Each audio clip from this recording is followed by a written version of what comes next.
feather, light, work, asking, answer, accepting, honoring, all we are, earth to star.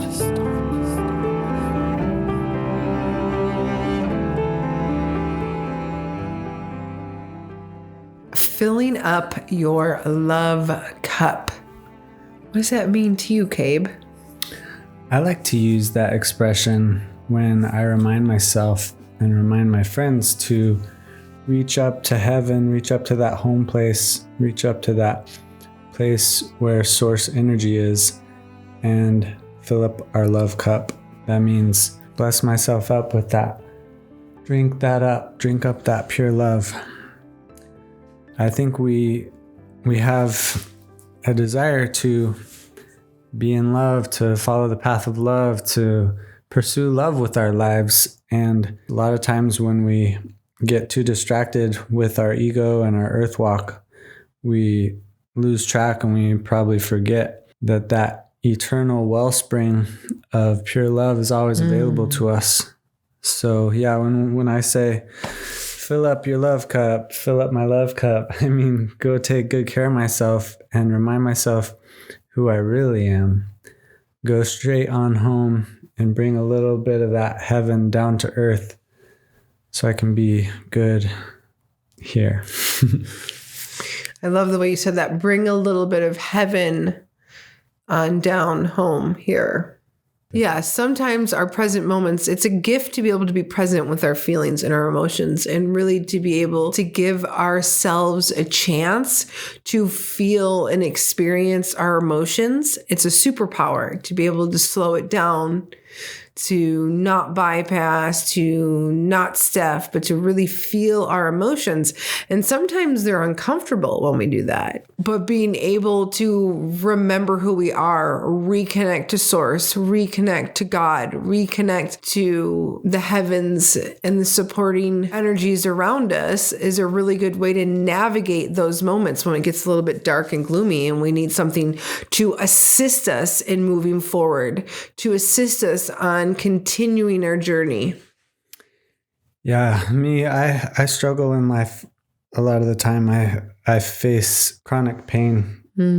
And so it's often an everyday headache and stress and tension that I carry. And it feels like heaviness, and it can drag me down emotionally too. And so I, like you, have hardships in life. And sometimes the earth walk is just hard and heavy, and it comes with struggles, you know? I seem to remember even reading when I was studying Zen Buddhism that life is suffering. That's not the way I see it. And it's true on a certain level that I do experience suffering in my life. And I'm thankful that I'm more than this physical body, and I'm more than these emotions, and I'm even more than this mental understanding of what's happening. On a soul level, I believe I'm perfect. I know I can go home and take good care of myself and be healthy, well, whole on a soul level at any time. So I'm not advocating escape. I don't think I want to escape from this human existence. And I am suggesting that I go right home with a capital H where I truly am also. I can see my presence here. I can feel it with my hands. I can see it with my eyes. I see beauty right here. I hear myself talk with my ears. I have these earthly five senses, and I have this inner insight that has all of the awareness of my home place.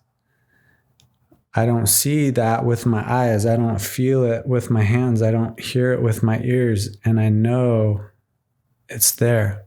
I know it's here. I know that home place is here. It's always with me. It's the truest place where I am always. again, I'm not encouraging anyone to bypass their feelings. I do think on our earth walk, we got to feel it in order to heal it. And one of the strategies to overcoming a struggle is to go right back home with a capital H, to the eternal source of love, and, be well resourced here on our earth walk. Because, knowing we are loved, knowing we're taken care of, knowing that our Heavenly Father adores us just like our earth mother embraces us, it brings a comfort. And that comfort can create a way right back to that peace of body, peace of mind. There are a lot of self-care strategies that we talk about on our show. Mostly we talk about our earth walk. Mostly we talk about life hacks and taking good care of ourselves. Right now I'm saying a good strategy for taking good care of ourselves in body, heart, mind is to be our soul and travel right here, right now, straight home, and bring ourselves the love that we need to continue on honoring this life, trusting, knowing that we're here for a reason. I think if someone asked me why we're here, why we're having an earthly experience, I think something in my inner knowing tells me it's this. We're here to expand upon the definition of love. Love is infinitely evolving. Love is, and it holds no bounds, So I believe we're here to know love on a different level. Know love, maybe even every single instant on a new plane, in a new way. And, that us knowing that, us carrying that love, us feeling it and knowing it sends that love drop into a ripple that touches everyone. Absolutely. And we're talking about love and knowing that we are loved, but even more, and in relation to what you're saying, knowing we are love. Mm-hmm. And knowing that we are love. And I think that is something that's highly resonant for me. Filling up my love cup is an action of remembering, an action of remembering who I am. And as you had expressed it, you can tap into that part of you, that spirit that's whole and healed. A compilation, our existence is a compilation of what we're made up of. And I feel it's love and this beautiful high frequency, universal life force energy. And our experience, our earth walk, is that energy walking with all the experiences that we've been through in this lifetime and past lifetimes, our ancestral lineage, our old patterning, all these other things are on top of this big ball of unconditional love. And so as we're moving through that and kind of like untangling these moments or working through and almost like reprogramming all of that stuff back to home, back to whole, back to healed. So in that place, it's a place of remembering. It's a place of remembering that feeling of love and bringing that feeling that we know and have experienced and have had reflected back to us, and then bringing that into the present moment of whatever it is we're navigating. So it's filling us up. It's giving us some more fuel to continue on our mission, to continue on our path and our journeys, to kind of be cleaning up or reprogramming or remembering back to who we are. And that's love. There's a mentor who told me one time that the only thing that's real is that we're love, and everything on top of that is just a compilation of the experiences we've had in whatever space and time. So you can try that on and see if that resonates or not. But for me, it helps me move through this process, and it actually instills in me some additional motivation to continue moving through what I'm going through, because I know I'm moving towards love. I know I'm moving towards what feels good in my body, what feels good in my heart. Yeah, I think love is the origin. Love is the origin of all that exists. Love is the driving force that drives us forward. Love is behind it all and after it all.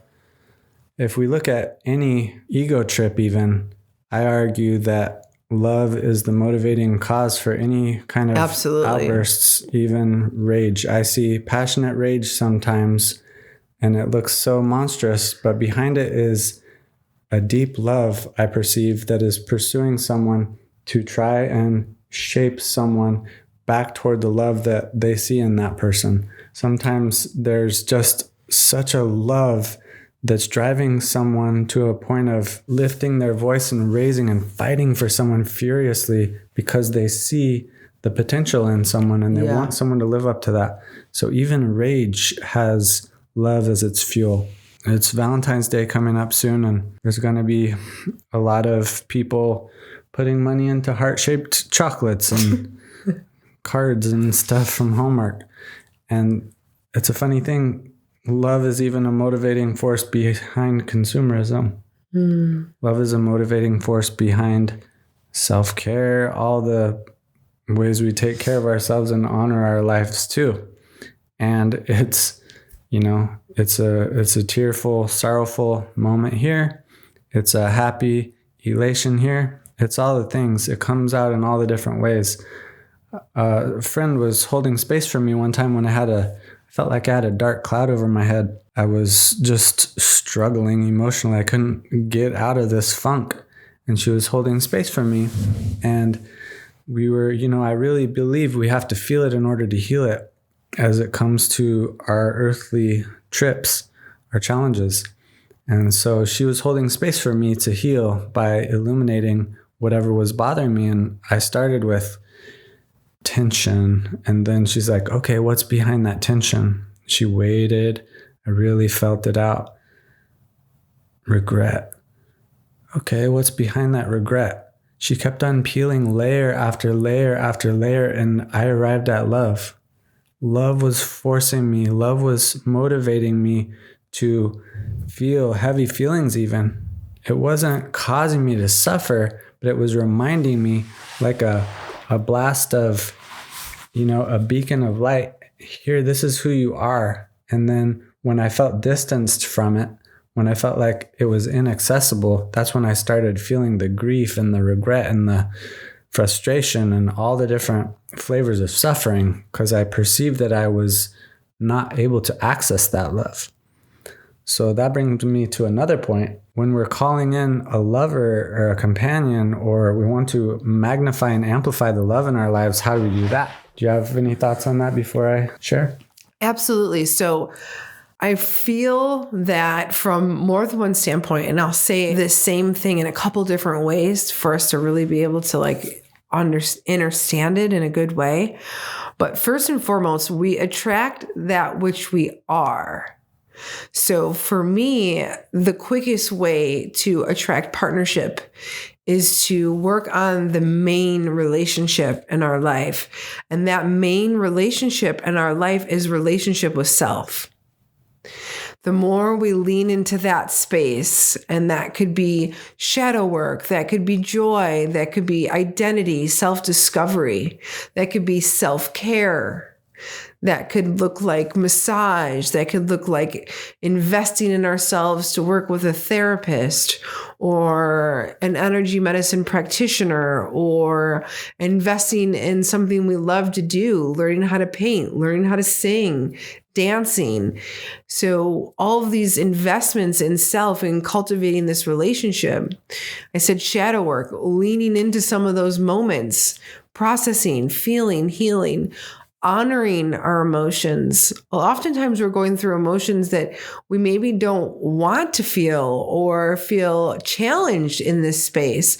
And sometimes we even shut ourselves down and tell ourselves we're stupid, or that's not smart, or that's not helpful, and feeling into those times and moments and maybe choosing a different route, and definitely choosing a different route.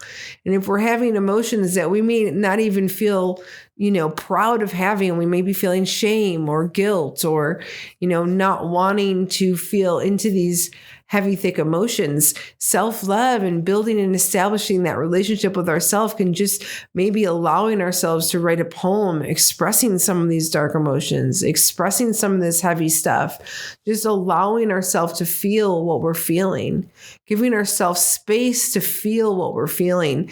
And by putting in that time and energy and cultivating that relationship with self, finding ways to love self, finding ways to have gratitude for the beautiful beings that we are, finding a way to have the appreciation for how we commune with others and how we show up in this world, and having courage to act on that and to do that and to engage in the activities that bring us joy. Sometimes we can't even handle some of those other pieces of this puzzle. Sometimes the only thing we can do is do things that bring us joy and check in and choose activities and self-care activities that are good for our bodies and our minds and our hearts. And if that's all we can do, if all we can do is take one bath, if all we can do is, take one bath to honor ourselves in that way that day, that is a job well done. That is some beautiful self-care, because it's that choice, it's that minute, it's that choice that heals so much, that says you're important,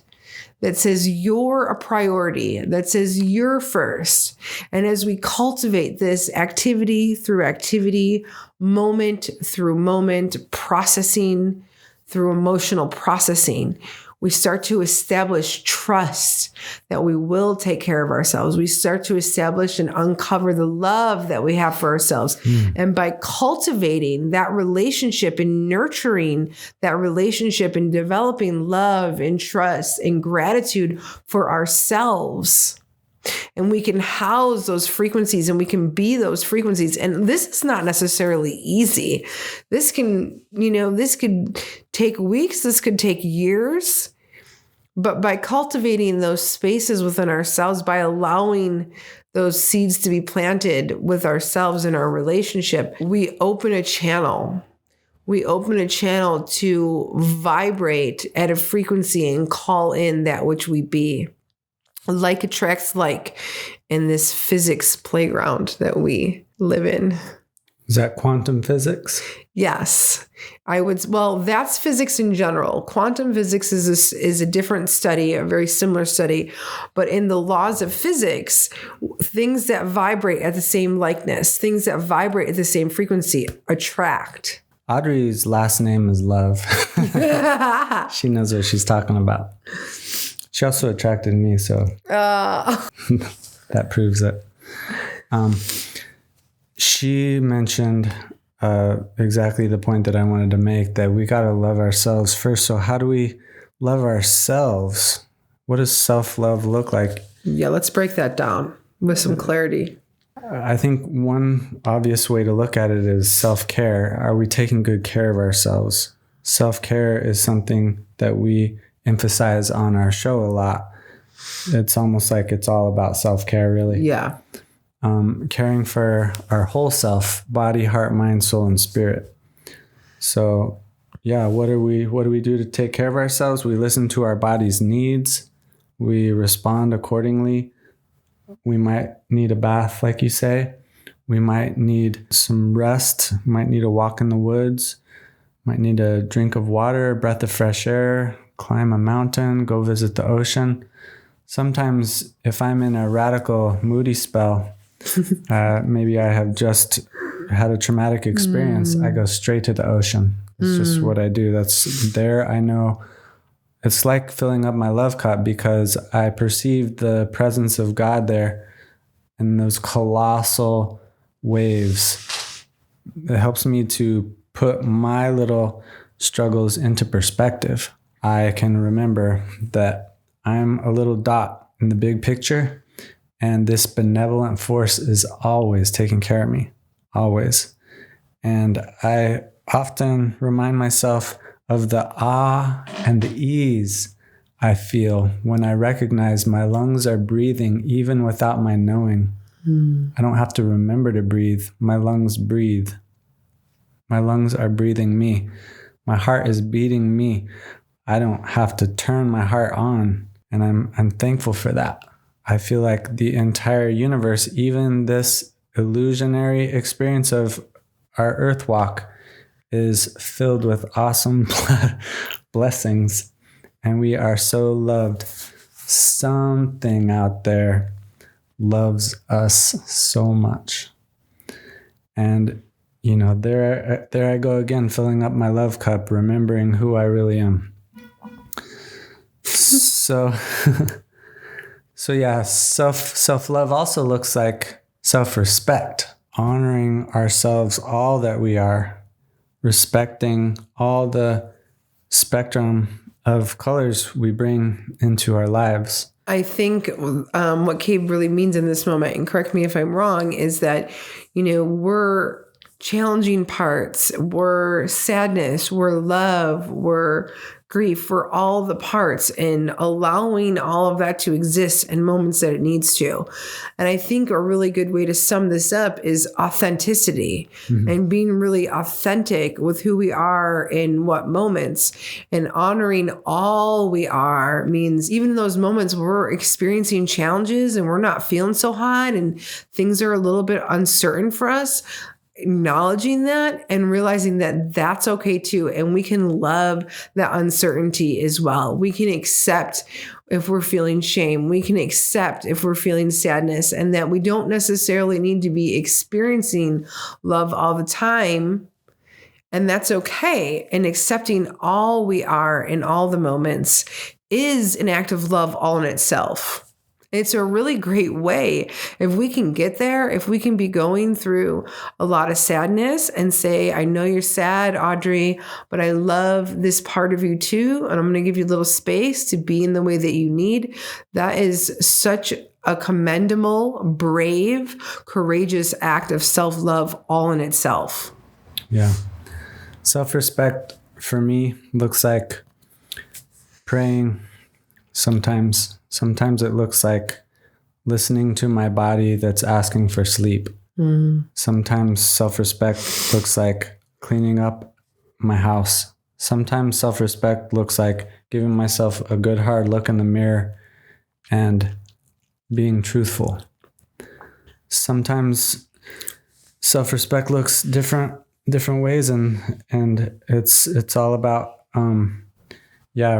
recognizing that we're multifaceted people. We have a whole range of emotions. We have ups and downs. We have cycles in life, and sometimes we're low resourced. And so self-respect looks like walking in beauty as we are, showing up for ourselves. And yeah, it's related to self-care too.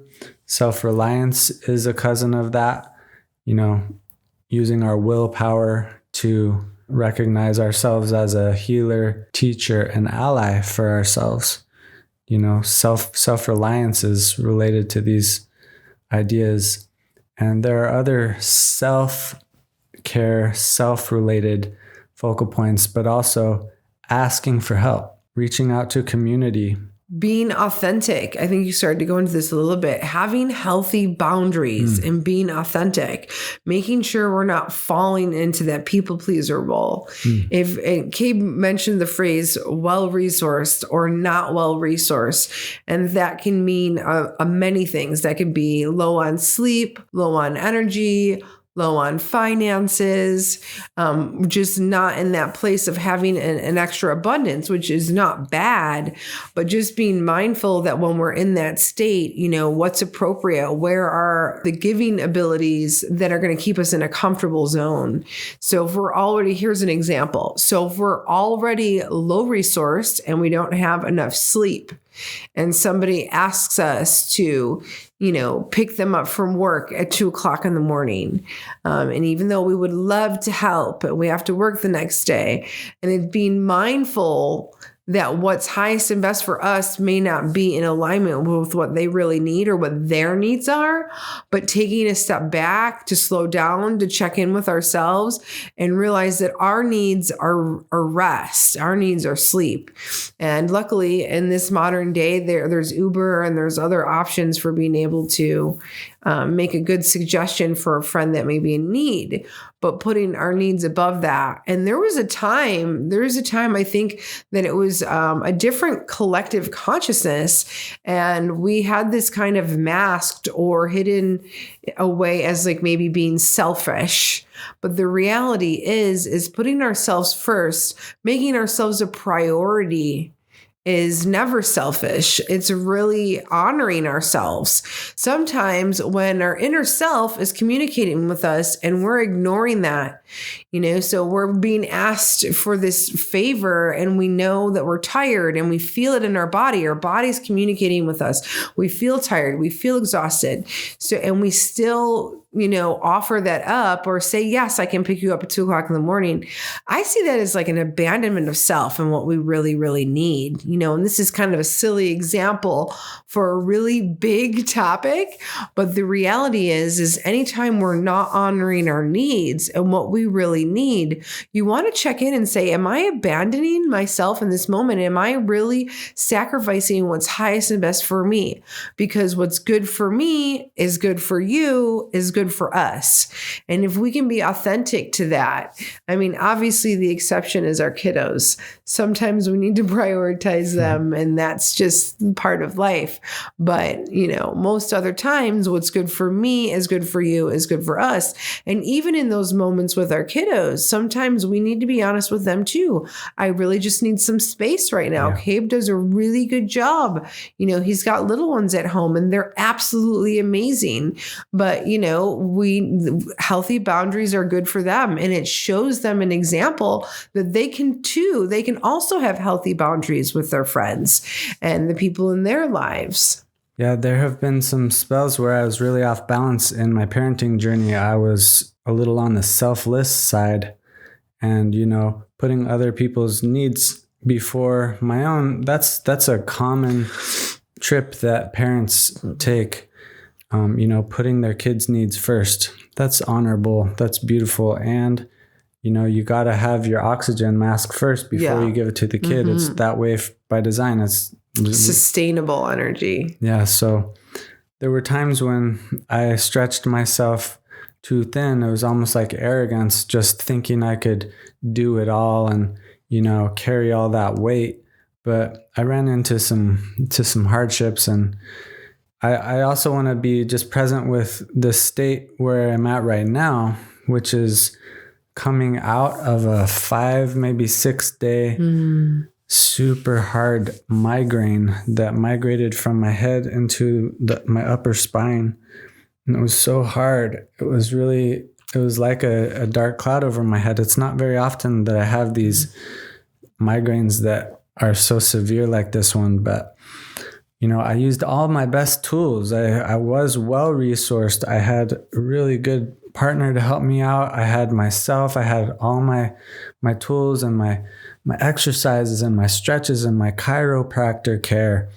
And I sought out support from my community. I don't know what happened. I don't know what went wrong or what is dysregulated. I don't know if something's wrong with me, if I'm dying, or if I can get through it and be okay. Today, I feel good. Today, I feel grateful to be feeling better after a hard spell. It almost felt like a horn was growing right out of the back of my spine. It was crazy. I don't know. I bet most people can relate with struggles like that. I bet most people can relate with hardships that we encounter sometimes. And hopefully we can be patient and trusting of, this benevolent force that I spoke of, and trusting of the love and the reason behind everything. There's a good reason for it happening. And even though I don't have clarity on why this ailment is bugging me right now, I can close my eyes, surrender to my soul state where I feel good and in this present moment, bring perfect peace into all of my existence. And maybe that perfect peace can radiate into all my muscles, all my spine, all the bones and all the cells of my body. I can send that gratitude, that peace, that love, that pure, holy part of who I am, and radiate it into every single cell inside my body. And then I can come back into my body and feel what I feel here. Meditating is good medicine that way because it's the soul experience. That's the way I see it. Meditation brings me right into my soul existence, and there I'm good. I'm so good. And it's interesting because you did say that you were well resourced. And I think sometimes, just kind of like a reminder for myself, so I'm just going to say it out loud, and maybe it'll serve you guys as well, and maybe it'll serve Cave. But sometimes we get into things that we really love doing, and they could be really, really time consuming. And you can spend a lot of hours awake and completely focused and engaged in what you're doing, because 3 days of solid videography, one of which is a massive presentation in the center of, can feel really yummy and delicious. And you can feel like maybe a half a day or a day and a half is plenty to recover from that. But the reality is that even though we really truly enjoyed every second of that experience, it could be wearing on our bodies a little bit. And so it may be something that, hopefully that was just what it was, and we just need a little sleep and love and energy. But so getting back to our original points, is this is how we take care of ourselves. This is how we cultivate that loving relationship with ourselves, is checking in with body. What does it need? We've done energy work. We did physical work. This resolve didn't just happen. Kate put forth effort. We worked on it as a team energetically. We called in community members to do some body work. Shout out to Rainbow sister, Fire Phoenix, Monica, and our whole entire ecstatic dance community, holding space, allowing me to move through all my movements exactly as I am, just show up exactly as I am. Yeah. And, in those moments, especially when our loved ones are hurting, I think sometimes it's easy for us to reach out for our own help. And, this is a really good time for us to exercise our really strong intuition. And UK was suffering and he was going through some stuff. We tried multiple different angles. And I just happened to see a flash of like some healing that my sister could have done for him. And, if my ego was running the show, I may not have shared that, but I'm just lucky that, I love and embrace my brothers and sisters, my soul fam, and we allow support from each other. And I made that suggestion. I saw that, and she did some amazing healing work for Cabe. And so Rainbow Fire Phoenix, Miss Monica, she's quite the body worker, a great energy worker, a friend, a client, and a peer. Yeah. And, Audrey mentioned this 3-day videography spell that we just got out of, and it was a total blast. We filmed the Conscious Awakening conference. Showing up for our sister's sunshine was such an honor and a total blast. Yeah. And also, I lugged around this tripod with like exactly those muscles. I can't imagine. So much. So it's all good. It was totally, it didn't even occur to me that those are exactly the muscles that it would take to move that tripod. But now I know some core muscle groups I can exercise in the gym for next round. Yeah. Well, and that's the thing. Sometimes we do things that we love and we don't feel it too much. We don't feel it. And then sometimes we feel it in one place and that's dominating. And then we put all of our attention there and then we heal that. And then it pops up somewhere else. And, and body's just looking for attention, body's just looking to heal. And we need to listen to our bodies, just like we need to listen to our hearts. And we need to listen to ourselves, cultivating all these beautiful relationships. And before I move forward, which I do want to, I have another idea of something that I want to bring to the table on this discussion of filling up our love cups. I want to also continue to be present with this feeling and recognize that this muscle strain or whatever this physical pain I was dealing with also had an emotional hiccup, and it had a dark, gloomy cloud of emotional discontent that affected my connections with other people in my life too. And, not only did I feel low resourced, I felt like mentally less adept, less quick mentally, I felt emotionally definitely insecure. I felt like I kind of wanted to be alone because I didn't want to alienate, I didn't want to drive people away by being short-tempered or gloomy or complaining or whatever. I have a disposition toward wanting to be by myself when I'm ill, And here I felt like a kind of like a burden on other people, and it's a crummy feeling. It's embarrassing. It doesn't align with my way I want to be in the world, and it's just real. So I tried to, be real. I tried to be authentic with the struggle that I was having, and I also was a little short-tempered to some people in my immediate field, and I apologize for the parts of me that were off balance, and I'm working on it. It's interesting that that's your perspective, because I mean, you didn't get any alone time. You didn't get any dad duty. I had to work. Didn't get any had to catch up on some stuff. and as soon as you had and I was right there. As soon as you were off duty, I think I wrote that transition. You didn't get 1 minute alone, but give yourself some grace, because I think you were good. Thanks. Yeah. Shout out to my awesome chiropractor, Forrest Pelton, also. Yeah.